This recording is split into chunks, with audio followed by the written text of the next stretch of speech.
नमस्कार, जय हिंद। आप देख रहे हैं लेटेस्ट न्यूज यूपी और मैं धीरज गुप्ता।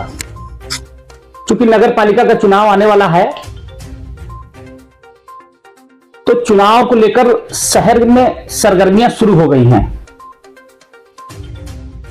सभी प्रत्याशी, जो संभावित प्रत्याशी हैं, वो अपनी अपनी ताले ठोकने पर लगे हैं और महिला हो या पुरुष, कहीं ना कहीं जो भी संभावनाएं जिनकी व्यक्त की जा रही हैं, उन्होंने अपना चुनाव प्रचार भी तेज कर दिया है। हमारे पास आज बीना गुप्ता जी मौजूद हैं, हमारे स्टूडियो में आई हैं और हम बीना गुप्ता जी से चेयरमैनी के चुनाव पर वार्ता करेंगे। इससे पहले मैं बात आगे बढ़ाऊं, मैं बताना चाहूंगा, आप एक सोशल वर्कर हैं, यथार्थ सेवा समिति की आप अध्यक्ष हैं।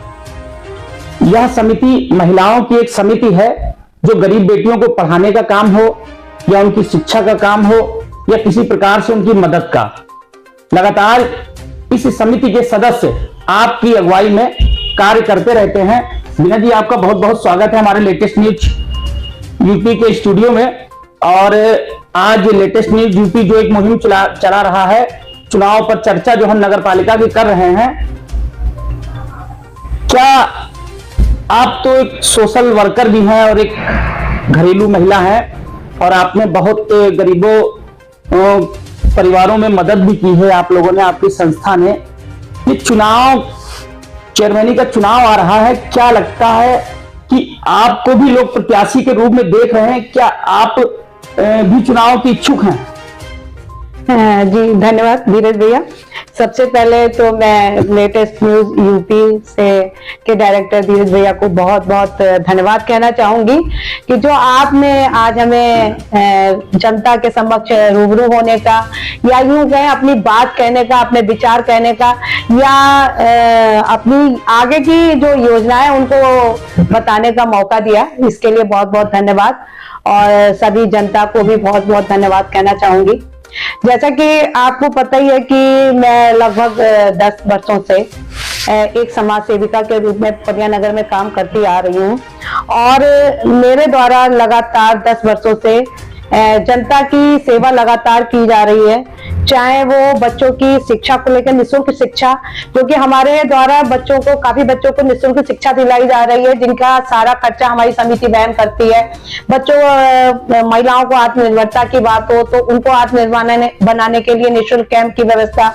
कोरोना काल के में भी हमने लगातार 22 दिन तक सेवा की है, लोगों को भोजन वितरण किया है और उसके बाद उनको मास्क और आपके राशन, सैनिटाइजर वगैरह। हम ये तो नहीं कह सकते कि हमने कितनी क्वांटिटी में, इतनी क्वांटिटी थी कि वाकई में काफी कुछ किया। मैंने एक मुहिम शुरू की जिसके माध्यम से लोगों ने, पूरी जनता ने भी हमें सपोर्ट किया और सब लोगों ने भोजन व्यवस्था बना करके, और हम लोग गाड़ी से रात भर और दिन में काफी भोजन वितरण करते थे।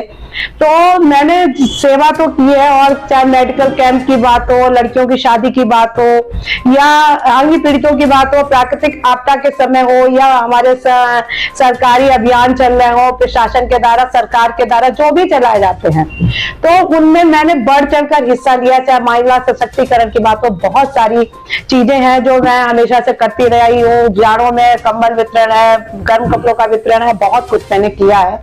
लेकिन चूंकि मैं एक बात पे विश्वास करती हूँ कि हमेशा से हमें कर्म पे ज्यादा विश्वास रहता है। मुझे लगता है कि मैं अच्छे से अच्छा कर सकूं, और शायद बहुत लोगों तक ये बात पहुंच भी नहीं पाई होगी, क्योंकि मैंने सेवा तो की जनता की, शायद फोटो कम कराई या कभी ऐसा कोई उद्देश्य भी नहीं रहा, क्योंकि मुझे कर्म पे ज्यादा विश्वास है, तो शायद लोग तक नहीं ये बात पहुंच पाई। लेकिन हाँ, मैंने हमेशा कोशिश की है कि मैं लोगों की सेवा करूं। बीना जी, यथार्थ सेवा समिति बहुत अच्छा कार्य करती है, गरीबों की मदद करती है, बेटियों का विवाह करती है, बहुत अच्छी चीज है। अब हम आते हैं नगर पालिका चुनाव पर।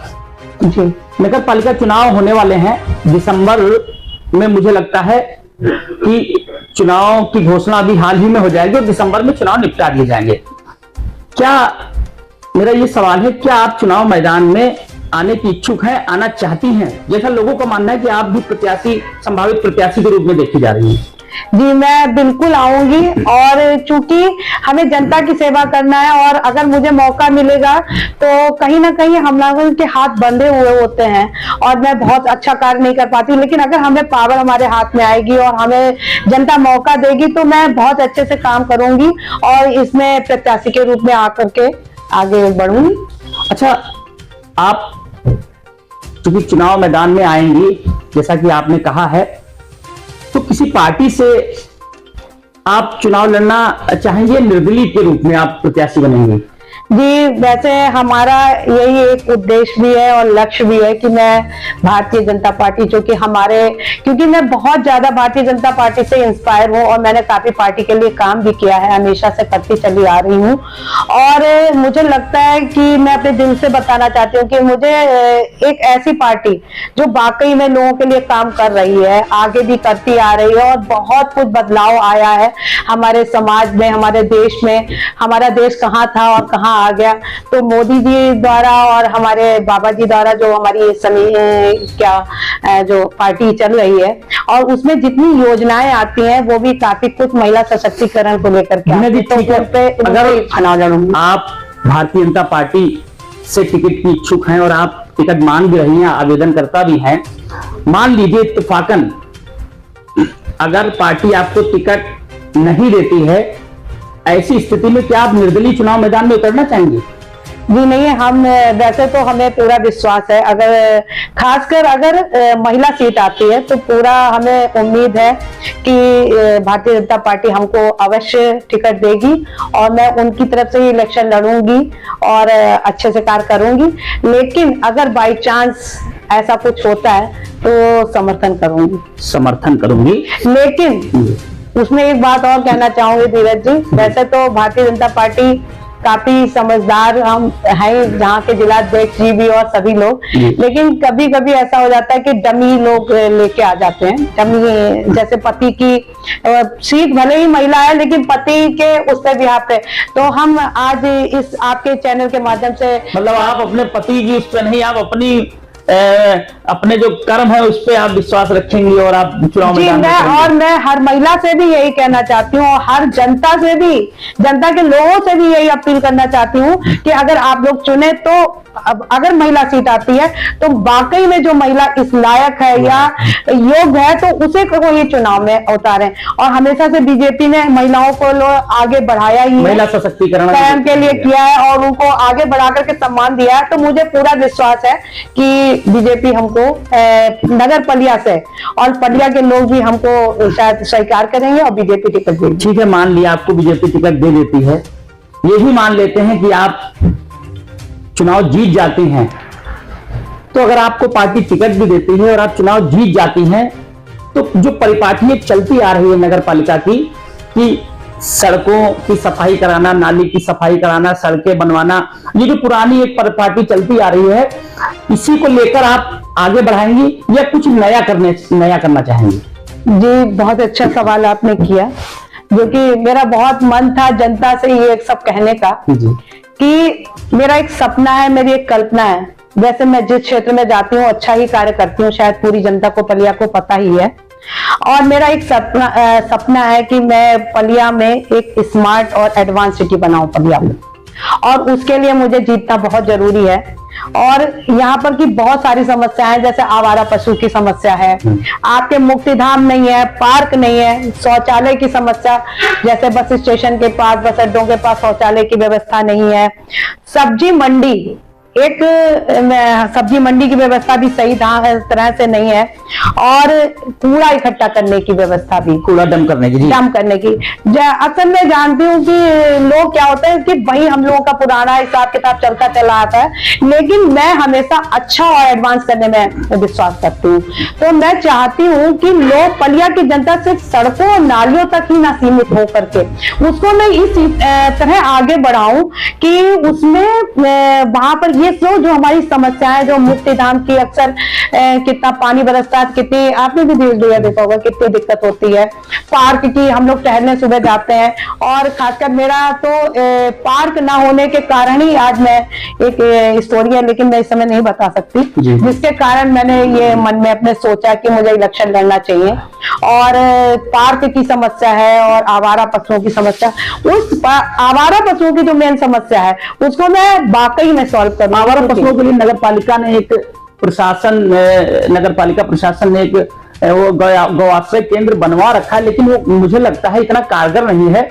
लगातार आवारा पशु शहर में घूमते रहते हैं, तो उसमें आप क्या बेहतर कर पाएंगे? जी, मैं बहुत बेहतर करना चाहती हूँ, उसी को मैं बताना चाह रही थी।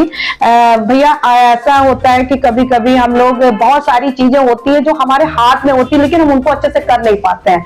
जैसे कि आपको बताएं, एक छोटी सी, अभी हम आपसे कहेंगे, टाइम नहीं है ज्यादा, लेकिन फिर भी बताना चाहूंगी कि एक मैंने मुहिम शुरू करी कि हमें भोजन सबसे इकट्ठा करना और वितरण करना है। इसी से आवारा पशुओं की भी एक जो समस्या है, उसको भी मेरे दिमाग में एक बहुत अच्छा योजना चल रही है, जो कि मैं उसी के द्वारा आवारा पशुओं को वाकई में यहाँ से हटा ही दूंगी। दूसरी बात, नगर पालिका में जो ये आश्रय स्थल जो हमारा चल रहा है, वो भी अगर कायदे से नगर पालिका देखे तो उससे ही बहुत कुछ हो सकता है। देयर इज नो डाउट कि अगर हम करना चाहें तो कुछ भी कर सकते हैं। और मैं आवारा पशुओं को लेकर के वाकई में एक बहुत अच्छी योजना है, जो मैं वाकई में जीतने के बाद आपको करके दिखाऊंगी।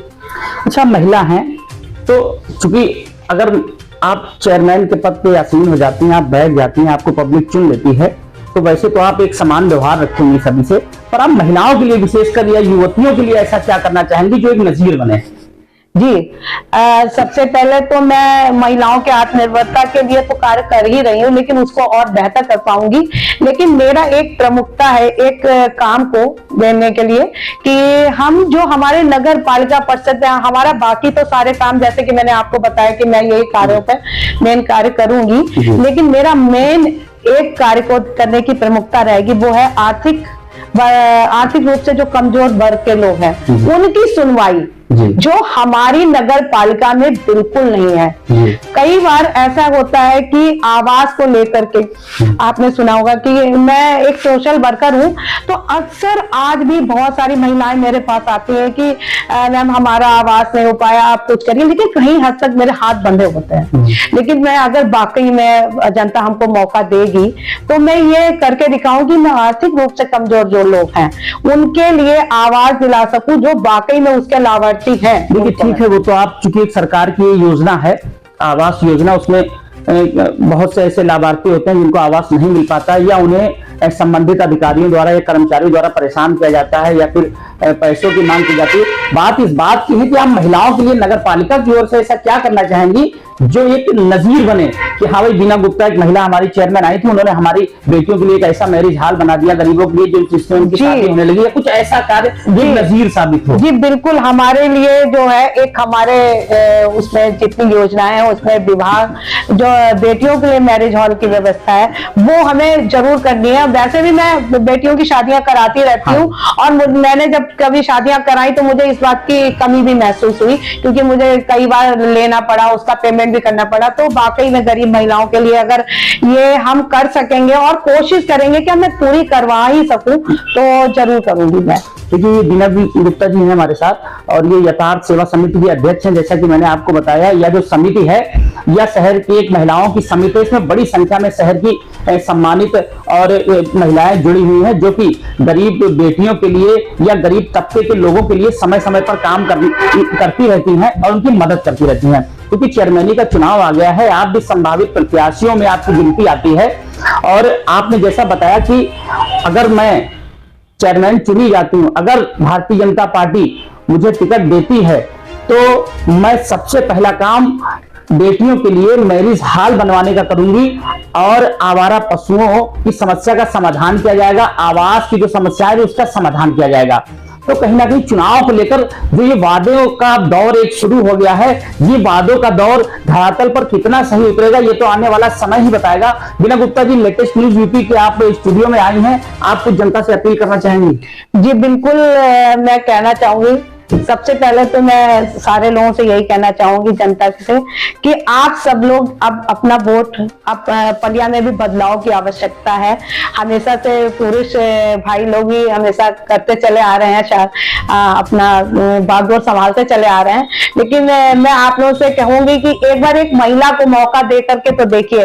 और मुझे इन सब चीजों को पाने के लिए सबसे पहले आपकी भागीदारी की आवश्यकता है, जो आपके वोटों से ही हो पाएगी। तो मैं आप सबसे ये अपील करना चाहूंगी कि अगर वाकई में एक हमारा जो सपना है ग्रीन, आपका एडवांस एंड स्मार्ट पलिया बनाने का, मैं चाहती हूँ कि मैं ऐसा काम कर जाऊं पलिया में कि लोग हमेशा याद रखें कि हाँ, कोई आई महिला थी और जिसने ये काम किया। भले ही हमारा जिला जब बनेगा तब बनेगा, लेकिन हाँ, पलिया में जब कोई आए तो लोग कहें कि वाकई, क्या कंफ्यूज हो जाए कि वाकई में ये पलिया ही, कस्बा ही है या नगर है।